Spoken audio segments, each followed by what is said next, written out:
There are two types of goals and two types of time to achieve those goals. Within every culture, within every cult, there are designated paths that are designed to facilitate some semblance of an organized process from birth to death. And those goals within our culture have a lineal logic and fit into an organized, rational time frame where we say that to eat in our culture, we don't go out and harvest food in the fields, we go to the store. And there is obviously a direct route that takes us to the store. And if we deviate from that route, it takes more feet. It takes a longer distance. We add feet between us and the store. That's our increment of measurement. And so we have cult goals and cult time and cult strategy. But one of the things that's important to understand about any cult is that it is a heuristic and simplified model of reality that is organized not because of its brilliance or truthfulness or kind of multidimensional complexity, but rather for its ability to protect us from the unknown, to create some semblance of reality and hold to that, to protect us from the unknown and by extension the unresolved traumas that we are determined to avoid creating and or reliving or remembering.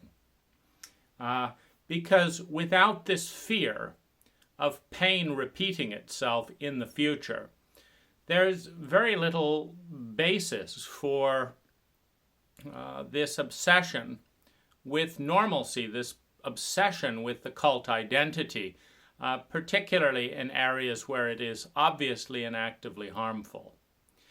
And so one can look at the larger sense of reality as a sphere with infinite possibilities in all directions. And then we look at the cult thinking and the cult mandate as a simplified version of reality that contains portions of reality. It contains these portions of reality, but a sphere is an infinite number of lines. That's too hard to remember. And so let's just, clarify four important things, maybe church and state and work and love, and that's your cult. So when you live within a cult, which we all do, the things have to be fit into the box provided by the cult. And so when something comes up, the question is, well, which part of the box does that fit into? Is it a church thing? Is it a this thing? Is it a that thing? Well, if it's not, I don't want to hear about it, it doesn't exist, etc. Now, it is the nature of boxes to eliminate some of the data. You take a spherical field of data, and for example, mathematically, all possibility fields are circular. You don't find a possibility field that, for example, is all positive and no negative, or it's all up and it's all down. It's much like a flashlight. If you point a flashlight and the flashlight has a beam that can illuminate, 500 meters. So this flashlight can illuminate 500 meters. And so you point it there. It's a 500-meter flashlight.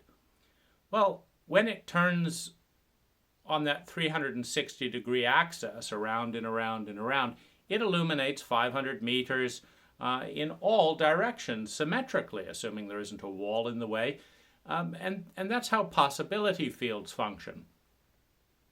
But it's complicated. It's complicated if you turn the circle into degrees to remember even 365 points of degree. And that's not anywhere near to the infinite distinctions in a sphere that make up a sphere. And so we bring it really down to a very crude level. And, there's this, and there's this, and this, and this. Now, what we get is something that we can remember and something that we can fixate on. What we lose is grace, because when you cut off this portion of the wheel and cut off this portion of the wheel and cut off this portion of the wheel and cut off this portion of the wheel and say, now engage, you have a very clunky ride. Thank goodness we don't do this with our bicycle wheels, or we'd all be sick, or nobody would ride in cars. It'd just be too violent. Many of our lives are as clunky as a life in which the sphere has been reduced into a rectangle. Now, the other type of time and framework is an ecological framework. We're not dealing with lineal time. We're not dealing within the bounds of the cult. We're not fitting things into a certain set of boxes. And this is one of the domains of intuition. Insight and intuition, dreams, transcendent information. And this information and this path often leads us outside of the box. We have the metaphor of the cultural box, and then we have our personal possibility field. Everything that we could imagine is possible for us, and then everything that we can't imagine but is in fact possible for us. And then our personal little box. This is who I am, and this is who I'm not. This is me, that's not me. We have our personal little box. And the personal box typically mirrors the cult box. If the cult talks about work-life balance, the personal box is saying, is this work, is this life? We're mirroring, we're fractally mirroring the larger cult. The ego, the individual ego, is a fractal representation of the larger cult, and vice versa. Now, what's interesting is when the transcendent state of consciousness, when the transcendent state of intuition, and by transcendent, what we're transcending are these boxes, communicates to us, we don't see consciously anything outside. And so one of the things that's difficult, if you can imagine a geometric shape in which 80% of the data of the geometric shape has been eliminated. You just see the little box that your cult focuses on, because the cult lens is by definition at least 90% reduced from all there is to see. We're being very generous in the drawing of the sphere and saying, we're only deleting, 40% of reality that doesn't fit into the box. The truth is, reality is vastly bigger than the human imagination is capable of conceiving. Set theory suggests that one cannot fully understand a set while being within it. We are within the set of human consciousness, so we cannot even fully understand what reality is like within human consciousness, let alone what reality is like outside of human consciousness. And if we look at the fractal patterns within nature, we see the same revolving dance between the proton and the electron, the planet and the sun, the galaxies in the universes in the multiverse, and that's as far as our little brain can see. But who's to say that doesn't go on and on and on and on? And who's to say, much like the arrogance of the scientists and doctors who doubted Louis Pasteur for deducing the existence of germs which nobody could see at the time because the microscope hadn't been invented. But he could deduce the presence of germs because people were dying with unsterilized instruments and a lack of hand washing. And now that we have microscopes, we validate Louis Pasteur. And now that we have, the Large Hadron Collider, etc., we validate other particles.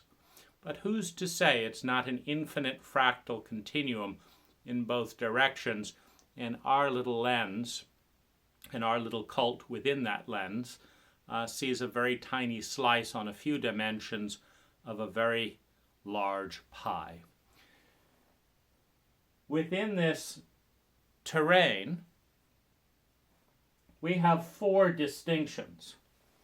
And how does intuition that has an infinite array of directions on an infinite array of dimensions communicate life, communicate joy, bring us back to the totality? How does it manage that when it enters our conscious mind through the conscious ego's 4-point distinction pattern? Or whoop-de-doo, maybe we have an 8-point distinction pattern, to work with. But some of us just have 2. Is it good? Is it bad? You tell me and I'll do the good thing. And so it's a very, very dicey thing. What is eating pizza good or bad? Doesn't it depend on context? What if you were starving in the desert?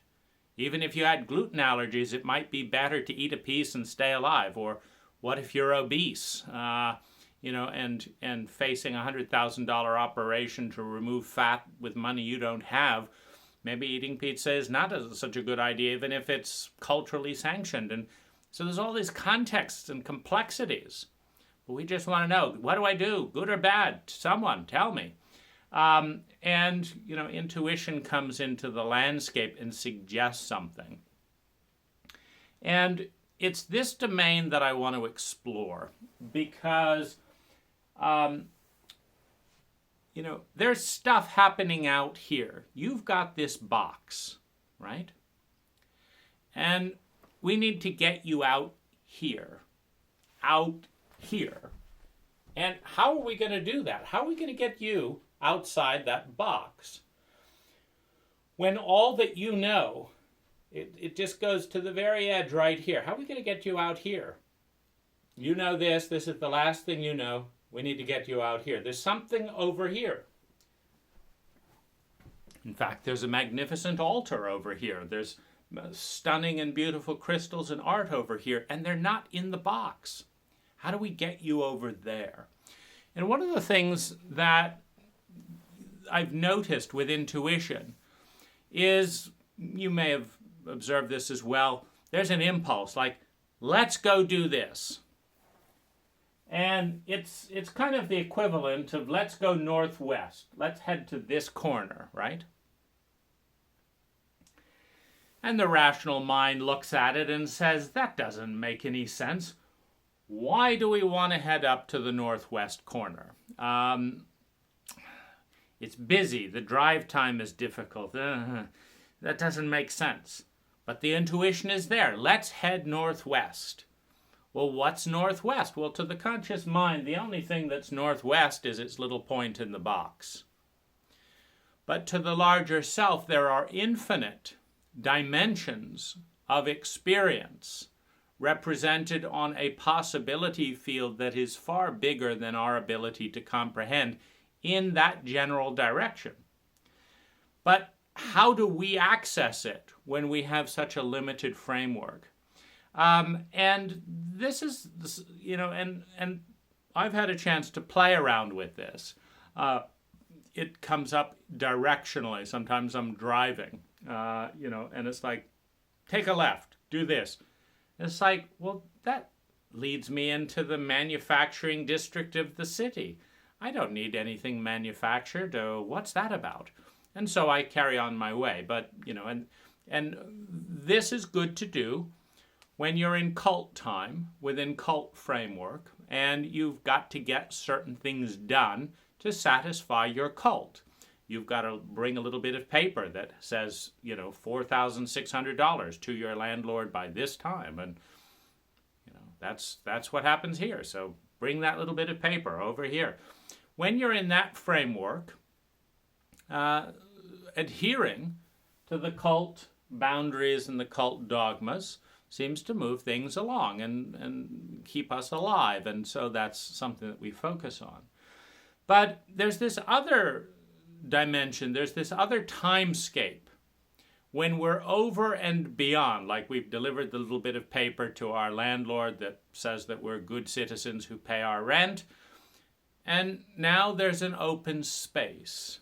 And our cult is quick to tell us, of course, all the things we should do that. We should go shopping, we should catch a movie, we should get a bite, we should prepare for the oncoming economic crisis. Get moving, and do it in this way, and this way, and this way. But in this opening of the non-cult time, there is often an intuition that says, over here. And I want to talk about this conundrum for the psyche. You see, the psyche is not limited. The unconscious mind, the higher conscious mind, even our parts of our subconscious mind are not as limited as we are. One can think of the conscious mind as a magnifying glass, a zoom lens. And what a zoom lens is good for is, here we have, metaphorically speaking, the tapestry of reality. But I want to get a real close look of those eyes. And so I'm going to zoom in, and I'm just going to focus on that eye. And then I'm going to amplify it and bring it in. Now, everything that's real to me is the eye. Everything else doesn't exist. The conscious mind is a zoom-in lens. And it's great for analyzing and gathering data about the sensory data in the present moment. It is atrocious at looking at larger patterns of the psyche. It is atrocious at transcending its culture. There have been 10,000 cultures in human history, according to anthropologists. Most of them are dead, meaning they wouldn't adapt, and so they died. And so you can say, okay, there's maybe 600 cultures on the planet today out of that 10,000. So we're already in a minority. 95% of all cults and cultures have already failed, have already died. And we're in this little pocket of a remaining 5%, and we're not in any of the other 600 cultures. We're in our one cult of all those cultures. And of course, like every single cult member in human history, we're right? The Africans were right when they put plates in people's mouths and developed the prestige of who could hold the biggest plate in their mouth. The Africans were right about, creating longer and longer earlobes and putting dishes in there as well. The Africans were right with clitoris mutilation. Of course, that's an initiation into womanhood. The Aztecs were right about, using gold for this and that and the other. The Catholic Church was right to cover up the pedophilic, Catholic priests, 5% of all priests moving around, and hushed up endlessly so that they could repeat offend in new communities. They're all right. Every single one of them. You go to them and you say, surely there's a better way of doing things. And they say, no, this is the only way to do it. There's no better way. My little group is doing it better than anyone. We're number one. We're the best. Don't tell us what to do. We're crushing it, And you have to wonder. So if you're 1 out of 600 on the present day, and that's 600 out of 10,000 through recorded history, and every single one of those groups said they were right, what are the odds? But we are deeply irrational when it comes to adhering to our cults, because cults are not rational compositions. cults are fear-based trauma protectorants that give us some semblance of certainty that we will not be thrust into the painful and terrifying chaos of the projected unknown. The projected unknown stemming from traumatic experiences in a culturally illiterate, in a traumatically illiterate culture. Children are raised with layers of mental, emotional, and physical, and often sexual trauma. And anyone who's ever experienced the timeless space of grief and trauma and pain, and the helplessness of not knowing what to do in a cult that does not teach you how to prepare for such trauma, but is instead a cult that tries to submerge and hide the incidents of trauma to be positive. Anyone who's ever been in the timeless helplessness of enormous pain, confusion, and grief knows the deepest drive that you have ringing through every cell in your body. Never again. Whatever happens, I'm going to never be in this place again. I'm never going to let people do this to me again. And there's only one way to succeed in, or have any chance of success about that, which is to have a degree of certainty about what the future is like. And there's no way to do that without being able to predict within a very small probability field what happens in a given situation. And so we create cults and mandate adherence. We punish the shit out of our children if they don't fit into their cult, because that's getting everyone to think the same way, feel the same way, and respond the same way, and having endless debates about what should and shouldn't be done in this and that politically correct situation is the only way that we can conceive of to never feel that helpless again, never feel that stupid again, never feel that lonely and terrified and excruciatingly painful again.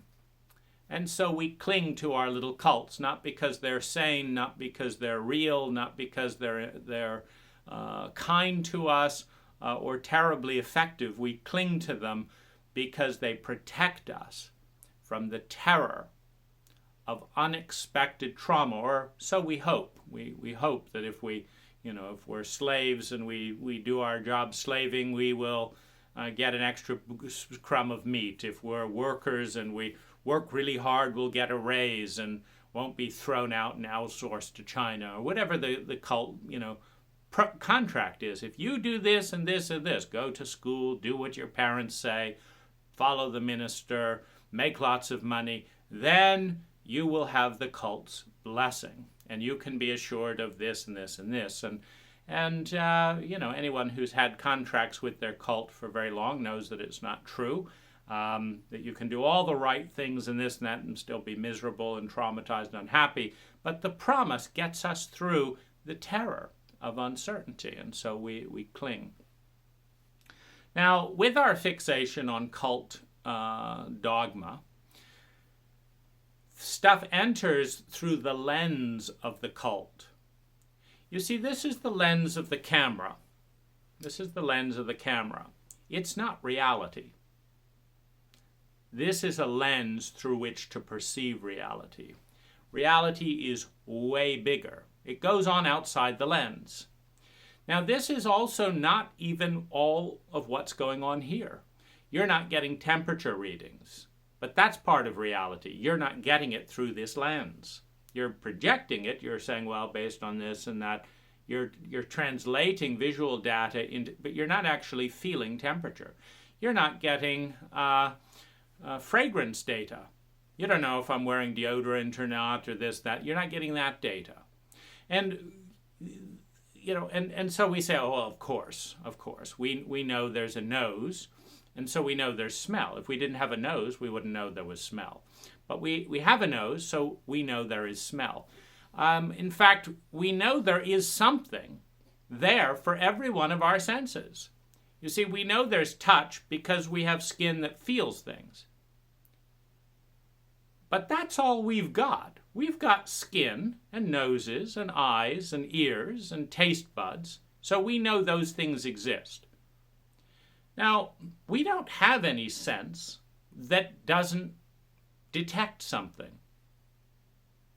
You know, we have these two ears and they hear things. There isn't a single orifice in our body that doesn't register something. And we make the mistake of assuming that because there is something in the multidimensional aspect of reality that correlates to every one of the measuring and observing devices on our body. In other words, we connect that there is something connected to every single one of our measuring devices. We could call these scientific instruments. This is an instrument that measures a certain amplitude of sound wave. This is an instrument that measures a certain sensory amplitude of scent. This measures a certain amplitude of physical contact. And so we have these observing and measuring devices. We are a scientist that has 5 observing and measuring devices.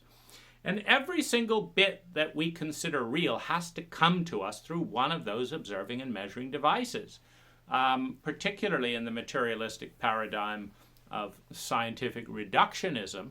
If it doesn't land within this little narrow bandwidth, you see there's light waves that are much bigger than the eye can track. And there's light waves that are much smaller than the eye can track. But we can measure a little bit of it.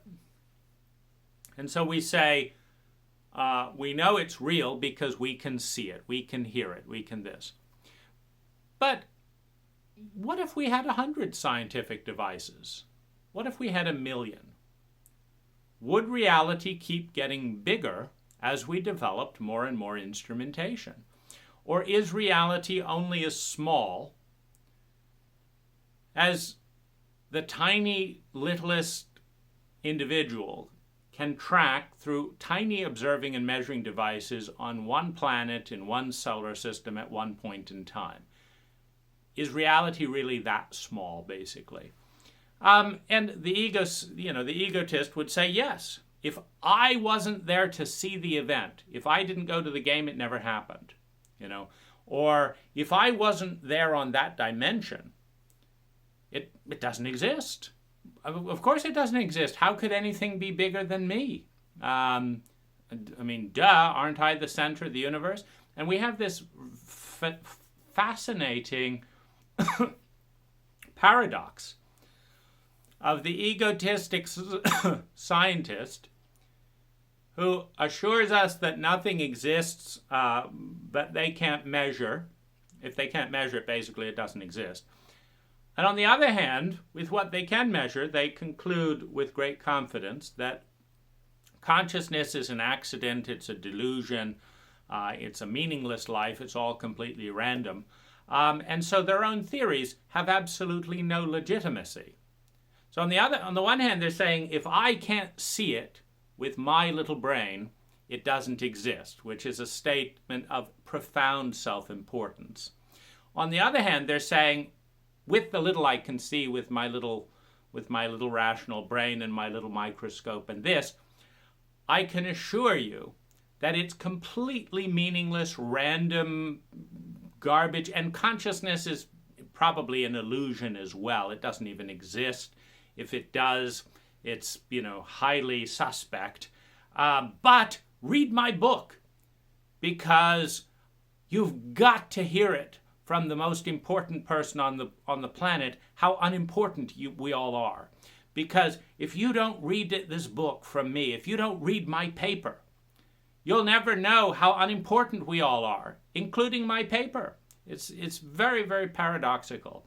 And how does a scientist transcend this mixed message or its new deification of its own priesthood based on faith and a tremendous position of ignorance? How does a scientist navigate those two things?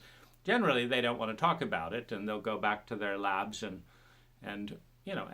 legitimately so have a good standing basis to say there are, X protons in relationship to X electrons in this lens. And that's valuable data. The priesthood gets a little bit arrogant when it tries to transcend these, accurate observations on certain dimensions with certain instruments to mean that there's nothing bigger than what will fit into my little head in my little moment in time with my little assortment of instruments. The question is, when you're dogmatic, when you say that, I should either go to have a beer or I should go to the movies. What am I going to do, beer or movies? That's kind of like this one or this one. And what if what you really need for a transcendent experience is to go drive up the mountaintop and sit and listen to the hum of cars below on the highway for 2 or 3 hours? But that's not on your menu. It's not on the menu, it's what you need. It's what's calling you. Because one of the fundamental premises underneath this is that there is a part of us that is whole, and the whole part is symmetrical, and the whole part has more grace than the butchered parts. The part of us that hasn't had the wheel reduced to a square is existing on more graceful dimensions than we are, where we've reduced ourselves down to these little things. And as any true scientist will say, all things are connected. Just some take a more circuitous route and just, one little pop in your mind. Like the farthest galaxy, in the farthest universe that we can hypothesize or see through a telescope, has a connection with your finger. Well, what's the connection? Well, one of the interesting things is they both obey certain laws, such as the law of gravity, or certain habits, as Rupert Sheldrake might say. They both follow certain habitual patterns. The gravitational constant is no different in any part that we've been able to find so far. So gravity connects your finger with a dying star 2 billion light years away. They're both connected through the language of gravity. We are connected to all the plants on our planet every single breath we take. Now, we're trained to hide these connections because they don't fit into a simple dogma, but they are there if we pay attention. And so part of the challenge we create within egoic, culturated consciousness, in a framework in which we are a small part of a larger field of consciousness, a larger ecology of consciousness and energy. All things are energy in one form or another, and they are ecologically related. When we become the wound in the larger body by following a dogmatic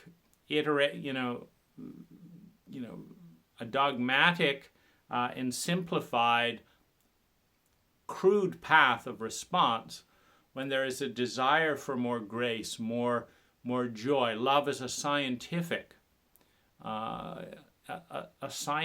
inevitability, because to be truly competent, one moves in the direction of love because it is more intelligent than in the direction of sociopathic barbarism in the larger framework. In certain very small pockets of dysfunction, etc., sociopathic behavior is more intelligent. But in the larger framework, love is inevitable because of how it's built and the reality that it creates. And intelligence is the efficiency with which energy is transformed into well-being, into grace, into beauty, into truth, into goodness, into joy, into sustainability. The efficiency of the wheel is more efficient as a driving experience than the efficiency of the square, which means that in an evolving and growing paradigm, the wheel is inevitable. Meaning you could walk, because it is our nature to grow, we could kill every human on the planet, destroy all evidence of wheels, and within a certain period of time, if human beings return to the planet from monkeys or wherever, they would develop the wheel. The wheel is an inevitability as an optimal transportation shape within the physics of motion.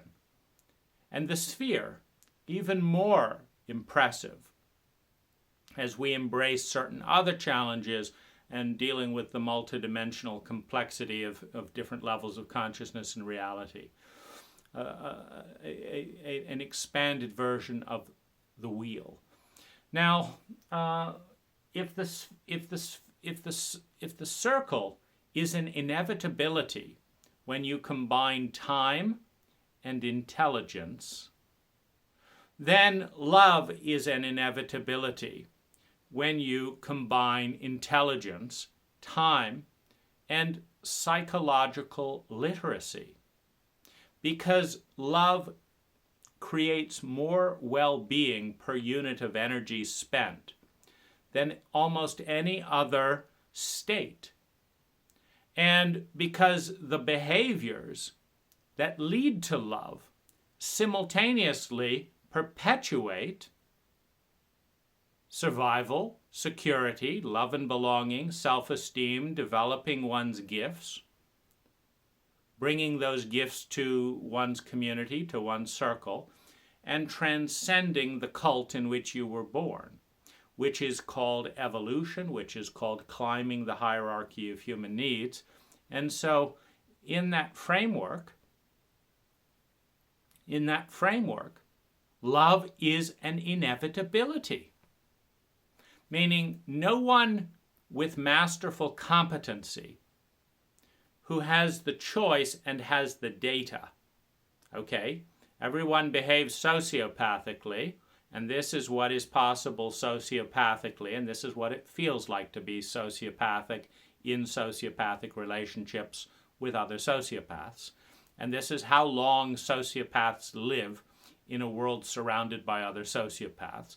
And this is how the planet fares, surrounded by sociopaths. And so this is the probability field for the sociopathic path as a species, as an individual, as a community, as a family. And this is the probability field of the path of love as an individual, as a community, as a planet, as a species, in terms of how does it feel? How much energy is expended to feel that way? How long does the species survive in a loving paradigm? How long does the planet survive in a loving paradigm? The informed, competent person chooses love.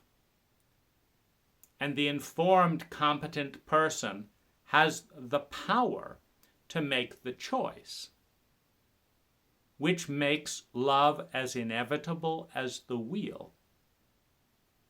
And the question is, how long can we delay that process with pathological protocols, such as insisting that the education curriculum does not include a single formal hour of emotional education?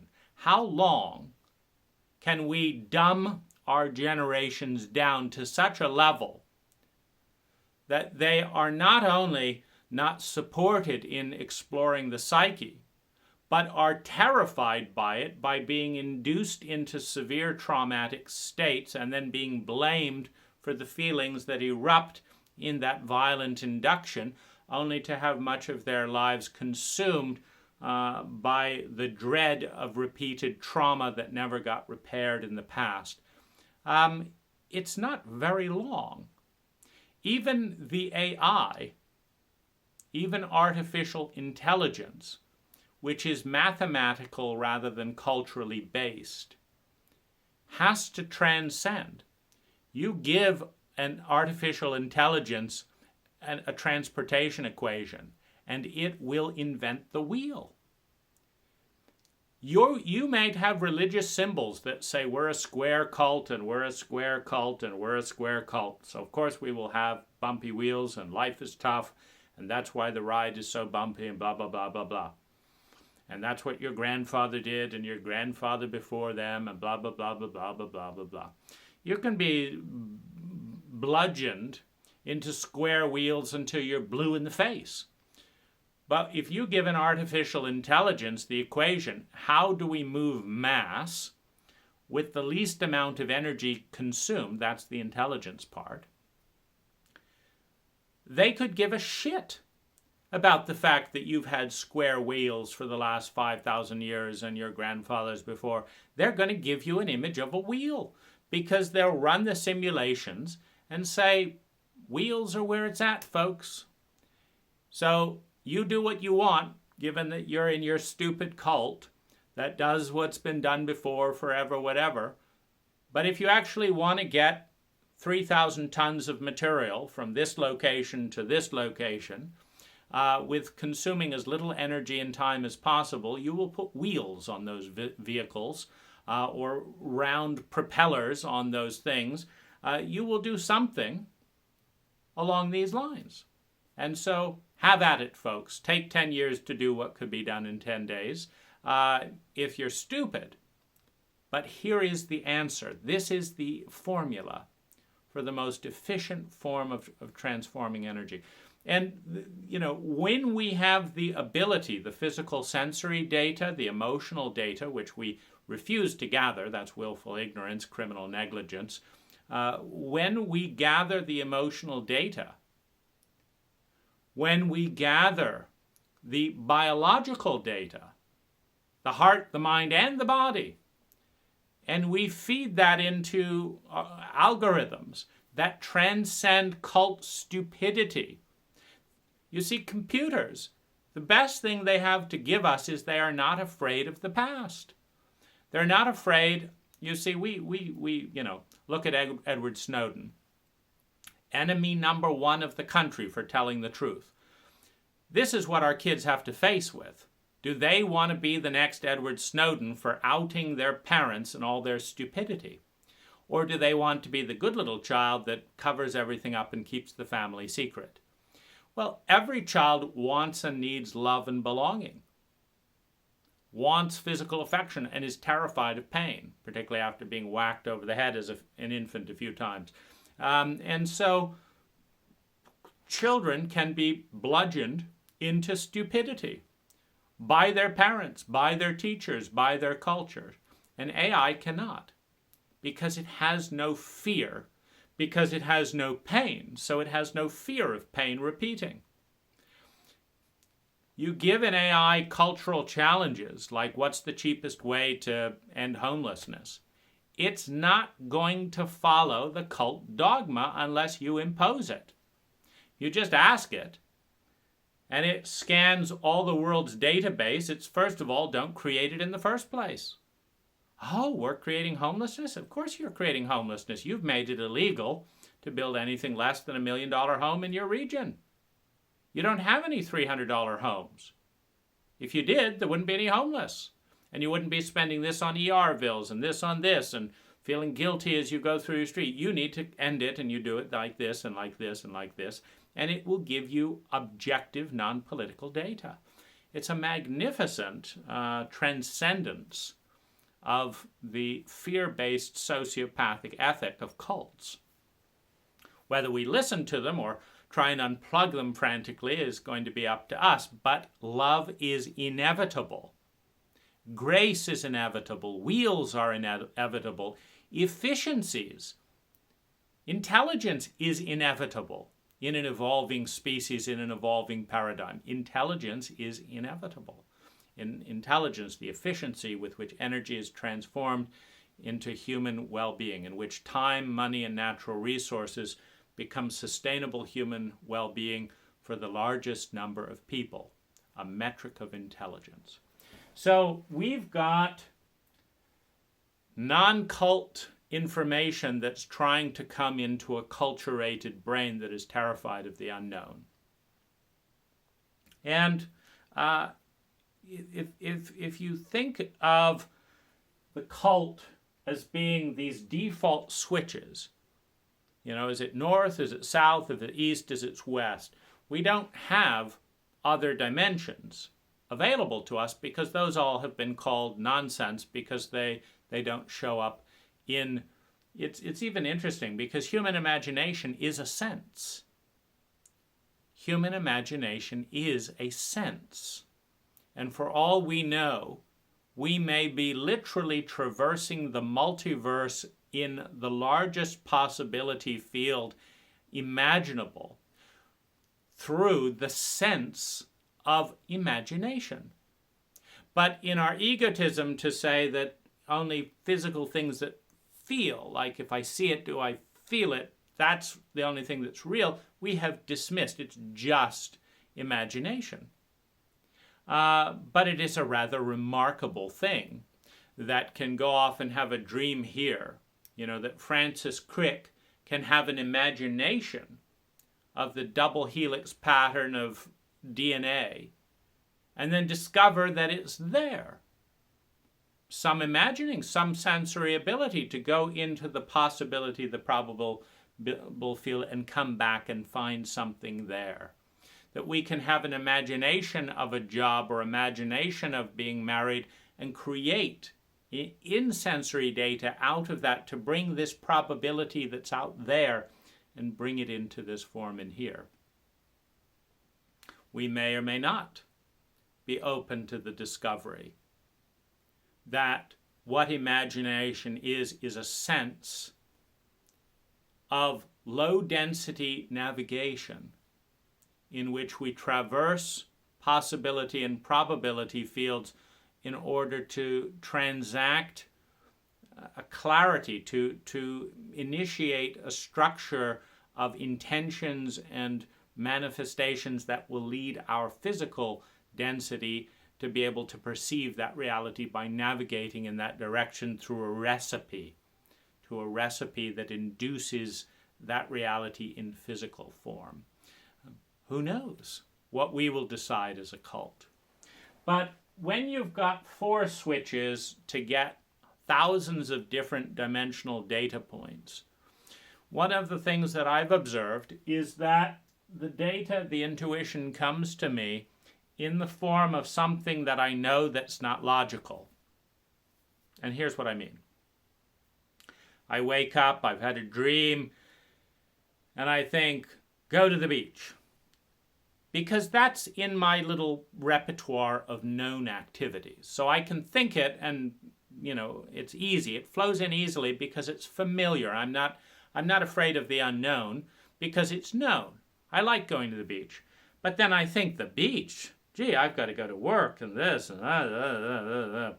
I think that's non-rational. I'm going to push that impulse aside because it is taking me in an impractical and irrational thing. I've got to go do this and this and this because if I don't, this and this and this, and then I'm a bad person in terms of my cult. But what happens when I leap out of bed and move towards the beach? Well, a good chunk of the time, 70% or so of the time, what happens is the moving towards the beach took me in the general direction where I could consciously notice something that is rational and needs to be done, or that I want to do, that makes peace. Meaning I'm not at peace with going to the beach in this context. But I don't have the imagination, I don't have the clarity to be open to what needs to happen. but what needs to happen is up in this corner somewhere. So as I'm driving to the beach, I drive by the hardware store that sells something I'm going to need for my job that day, which I rationally said, I can't go to the beach, I need to go to my job. Then I stop at the hardware store, I get the item, and I no longer want to go to the beach. And I no longer have the intuition. In other words, the intuition has propelled me in a direction that I couldn't imagine. By directing me towards something that I could imagine, that would bring the other thing to light, if that makes sense. And once it's to light, I don't need to be pulled in that direction. And it's very much like if you imagine a blind person. Like, how would you get a simple blind person to do something intelligent? Because all a blind person knows is, I know my house, I know my school, I know my job, I know the local park. And these things are, heading off in different directions. That's my grid. That's what I know. And everything beyond that, and everything beyond that, and everything here, I don't know. And not only do I not know it, I'm afraid of it, because I'm in a fear-based cult that's traumatized and trying to protect against the unknown. So here I am, and here I am, and here I am, and this is my known path. And you see this blind person going along, and you realize, there's a fabulous Italian restaurant here. They love Italian food. They don't even know it exists. They can't read. They're doing their little routine. They don't know it exists. And you understand that out here, well, let's keep it inside the box just for now. And you notice there's a library over here that has stuff for blind people. They don't know that exists either. There's a lot that we don't know about as individuals. 99.9% of all reality exists in the unknown and always will, from a human consciousness perspective. You don't know the distance between Alpha Centauri and star Z2. And if you can look that bit up, so okay, I know it. I've spent 10 minutes, I found it, I know what the distance is from Alpha Centauri and star Z10. Great, good for you. Now there's 10 other billion stars that you don't know, and they will have moved by the time that you figure out where they were 100 million light years away, etc. 99% of all knowledge is unknown. And so how do you help someone who's basically blind to 99% of reality stumble upon grace? And this is the human challenge.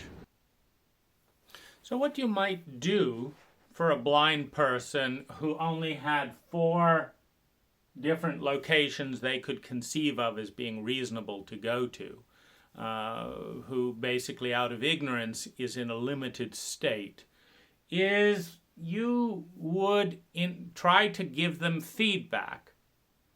And so they're going from their house to their church, and they're coming along here.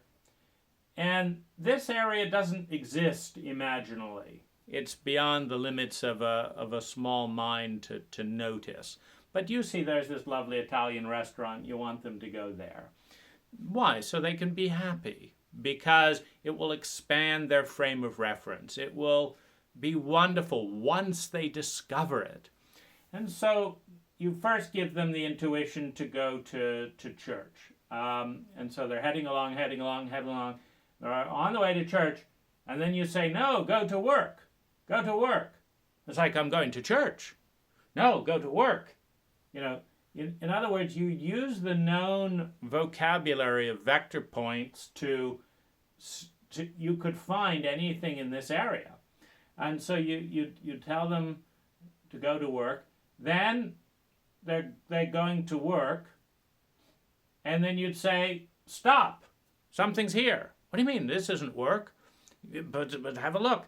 And then they maybe smell something like, oh, that smells good. I never really wanted to go to work. I didn't want to go to church, but I'm hungry, and here's an Italian restaurant. And then the intuition stops because it's fulfilled its transcendent purpose. It's delivered information outside the cultural set, and you now have a bigger reality closer to well-being. So this happens if you open and allow it a lot. And one of the interesting things that happens, because we're dealing very simplistically, we're in a materialistic paradigm shoved down our throat by scientists, and so we have to give this analogy spatially. But far more interesting is the intersection of spatial intuition with mental landscapes and intuition. And here's what I mean. If you stand in St. John's Cathedral, you will have a different thought than if you stand in your living room. If you live in a cupboard under the stairs, you will have a different image of yourself than if you live in Chartres Cathedral. Space, outer space, influences inner space to the degree that the thoughts that we think and the feelings that we have and the sensations that we have are different in one space than another. That's pretty self-explanatory. Then we have the fact that they are different at different speeds. If you are traveling through a place at 600 miles per hour, the thoughts, the feelings, the sensations you will have are different than if you are still and open. I mean, just try it. Do something go to a drag race down through a Buddhist temple, and then sit in a Buddhist temple. Drag race through a Buddhist temple, sit in a Buddhist temple. Velocity and location both influence the inner landscape as well. And so this has profound impact in the paradigm of a beneficent deity, of a beneficent helper. If you're trying to get your friend to think a thought that can radically change their life, that can lead to deeper love and meaning, that can lead to less depression, that can lead to joy and healing, whatever it is, if you are intelligent and competent, you are moving the environments around you towards love, because those are more competent, intelligent frames of interaction. If you are an idiot, you are moving the realities around you towards more pain and suffering, which will create lots of pain and suffering, and will teach you to what? The best thing that pain and suffering has ever taught is how not to feel pain and suffering. That's really all pain and suffering has to teach.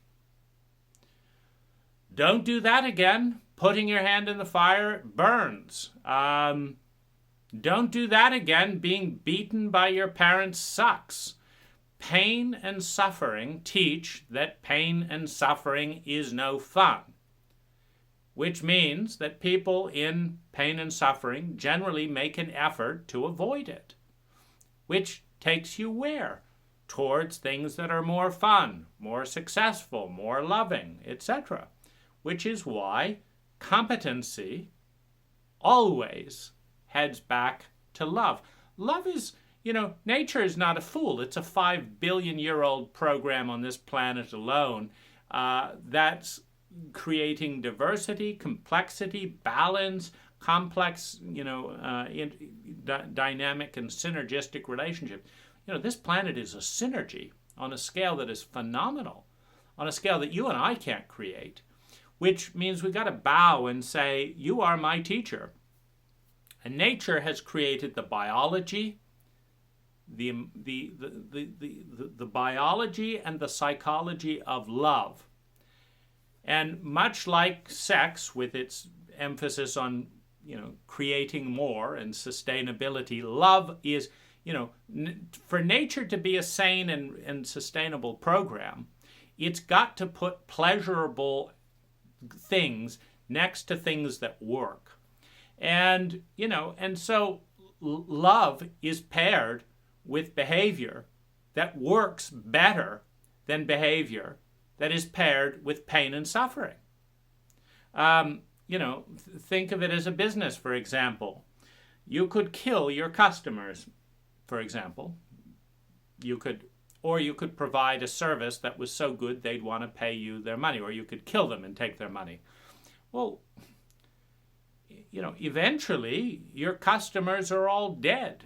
So who's going, in other words, reality gets more difficult if there's just one person on the planet than if there's billions of cooperating, synergizing human beings creating vast amounts of human value. Do you want to invent the loom? Do you want to invent blue dye? Do you want to invent the shipping container business so that you can buy this blue turtleneck for $19.95 on Land's End? There's more than 1 million man-hours to get to this efficiency point where cotton is grown here and shipped here and threaded here and dyed here and cleaned here and packaged here and labeled here and sent here and arrives at my door with grace. And that synergy is capable because millions of people, directly and indirectly, participated in that occurrence. The legal structure supported it. The oil industry was invented to power the ships. The shipping companies were invented. The safety on ship companies were invented. The Marine Service was there are literally millions of events radiating out from this one transaction, which is happening incredibly efficiently, and with things like Amazon is deflationary, more and more efficiently. Well, you can kill everyone and go out and invent a loom, or you can participate in a synergistic framework of reality. And the only way to synergize optimally is to have trust. And the only way to have trust is to be trustworthy. What is trustworthy? Being loving. Participating in a way that those around you survive, feel secure in that survival, feel a sense of love and belonging, develop a sense of self-esteem, develop their gifts and talents, bring those talents out into the world, leave a legacy and transcend the individual fixation and identity. That's what's trustworthy. We respect, we admire, and we trust people who facilitate the meeting of human needs. And we do not trust and do not partner and synergize with sociopaths once we understand that they are sociopaths. And it takes lots of energy to hide sociopathic tendencies. It takes massive amounts of isolation and secrecy and concealment. That's inefficient. It's not as profitable emotionally, ecologically, mentally, or physically as trustworthy synergy, which is why every competent being that has the choice between a sociopathic ethic and a loving and synergistic ethic, who's informed, meaning they're intelligent, is going to choose a loving ethic. And then the question is, well, if pain, including pain caused by sociopathic behavior, leads to the awareness that I want less pain and more good feelings, and if the way to get more good feelings is more love and more synergy, there's only one way to go. And so, if you then have the humility to acknowledge that somewhere out there on some dimension, there are beings that are more intelligent than we are. There is consciousness that is more intelligently organized than we are, more efficient. If only our future selves, time is an illusion, according to many scientists. So if even, we're so egocentric that the only thing that we could imagine is more important and valuable than us in the present is us in the future, because we look at our life and hopefully we've learned a few things since we were 4 years old, and and that means we're growing. And if we keep growing, then we'll be more valuable in some way or other. We'll be more knowledgeable than we are now. So at the very least, within the framework of the illusion of time is created by having a zoom-in lens that takes the whole picture and then says this bit, then this bit, then this bit, and time is the space between those bits. But if you just, pan the lens out and take the whole CD in at one time, there's no time. If you watch every frame on the DVD in 1 second, it's not a 2-hour DVD, it's a 1 second DVD. It's an instant DVD. It's just we don't have the processing ability to string a cohesive narrative together out of 100,000 images. So we say this one goes this one, and we enjoy making time with a zoom-in lens. And so you would navigate, you would help someone navigate towards the mental, emotional states that are conducive to love, that are conducive to fun, that are conducive to excellence. You would help someone navigate. Now, if you understand that when they're in their normal work routine, oh, that boss is getting me, oh, that guy, boy, is that boss getting me, you realize you're not going to get them into a visionary state in the normal way to work. It's a bit much for them to ask them to leave their job, etc., because they can't imagine the fact that there really is a better job for them. They just don't know what it is and don't know how to know, and they're afraid of being thrown out in the street in a culture that shames and calls you a bum if that happens, and so they're going to stay in this job that they hate, like so many, and so they're going to work and they're going to work. Well, what if you just say turn left? What? Turn left? Turn left? That's not the way to work. That's not the way we go to work, because the shortest way to work is this, but turn left. Do they follow? Well, I guess I could turn left and then drive to work a street over. I wonder why I got this impulse to turn left. Interesting. I wonder what's going on there. Is there something wrong? Was there going to be an accident? And you open your mind. You get out of the status quo. And maybe turning left, you go through a park, and there's a wonderful image. There's a duck, and you remember, oh, I was going to be a vet when I was 5. I saw those ducks. I saw a hurt duck. I wanted to be a vet. I wonder if I could still be a vet. I wonder if this could be, happen this. I wonder. And wonder itself is an exalted state relative to a myopic, terrified, and critical state. And so we've now expanded the state. There's now more grace. Because being in a different physical location at a different physical velocity influences the psychological state, the psychological velocity. We slow down, we pay attention. And in that slowing down, in that pausing, we have an opportunity for grace. We have an opportunity for guidance to touch us within a landscape of possibility that is seen by the guide but is not seen within the myopia of the culturated mind. And this is where the transcendent and the rational intersect.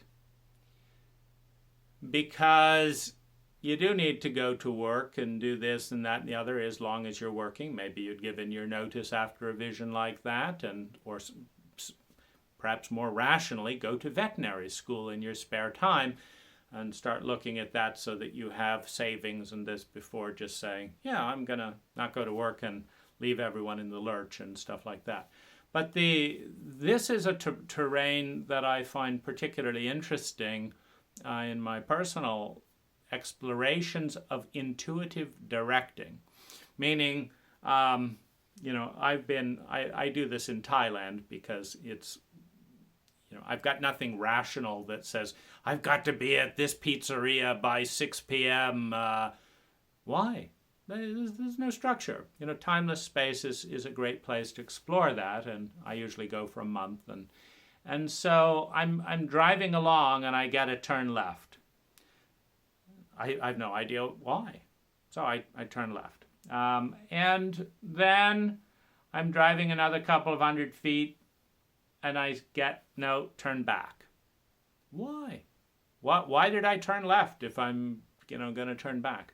And so I'll turn around and I'll head back.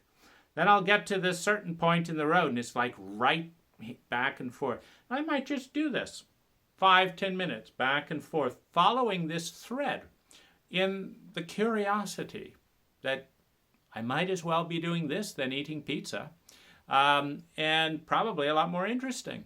So in this, dance, back and forth, a humility, the openness to a framework of reality bigger than one's dogma, bigger than one's plan. So we have the humility of the plan.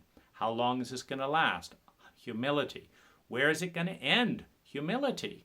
What's this about? Humility. Am I a complete idiot or not? I don't know. Humility. And, particularly then a thought pops in somewhere in one of those driving back, and I say, that's it. That's why I'm here. That thought was 100 light years away from what I was thinking and where I was going when I was on this path. The openness, the disruption, the uncertainty, the humility has cleared the barriers of dogmatic momentum to create the space for a feather to come down, to deliver a message that takes me in a new direction. And this is a fascinating wonder. Where is it coming from? Who's doing this? Who knows this? Is it me? Is it some part of me that's kind of wondering why you're not thinking this thought instead of this thought when this thought takes you where you want to go? Who's doing it? And of course, that's where the humility comes in. And this is the humility that is blocked when the commitment to avoid helplessness, fear, pain, and suffering from recurring traumas is the primary drive.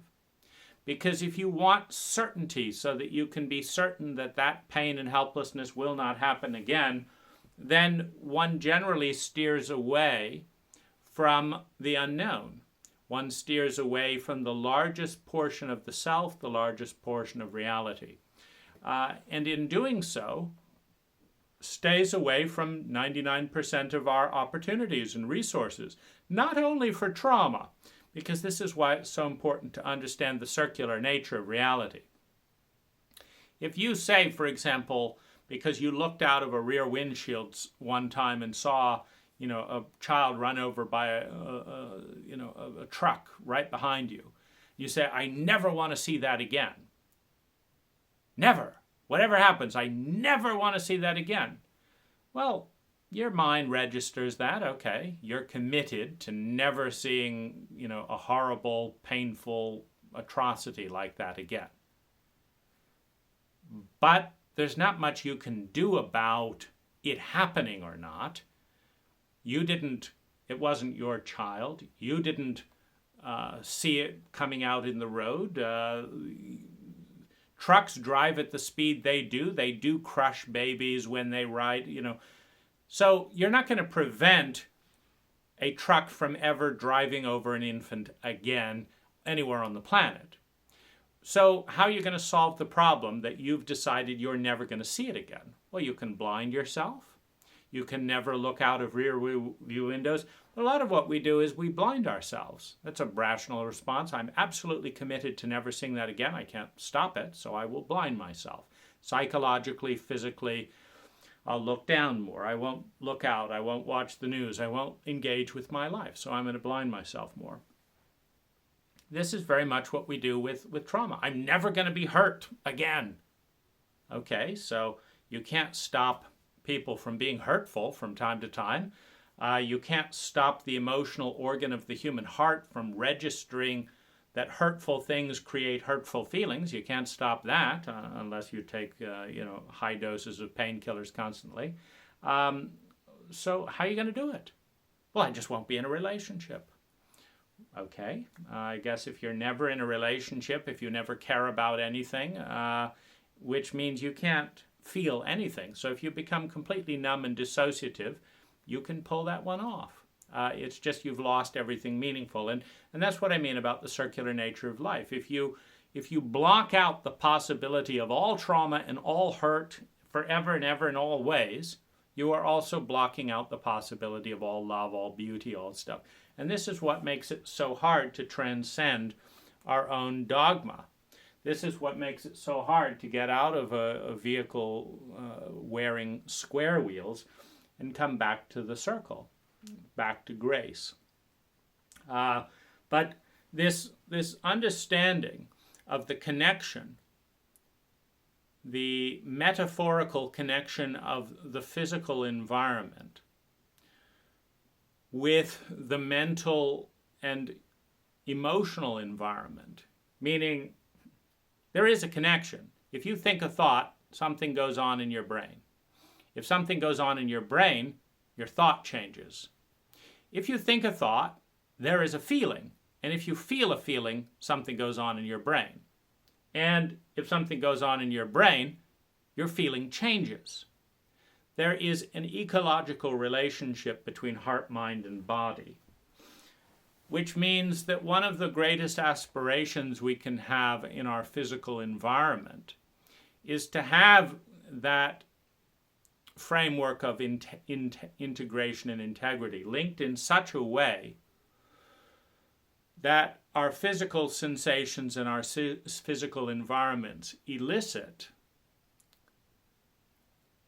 thoughts that move us towards a more loving world, remembering that love is the most competent expression within the probability field of the species.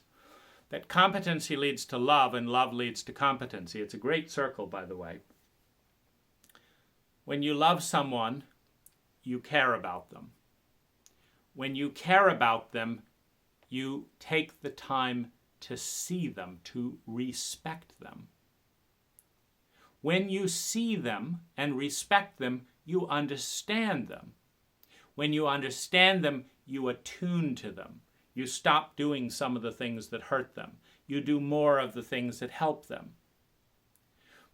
When you stop doing some of the things that hurt them and do more of the things that help them, the success, the joy, the gratitude in the interaction increases.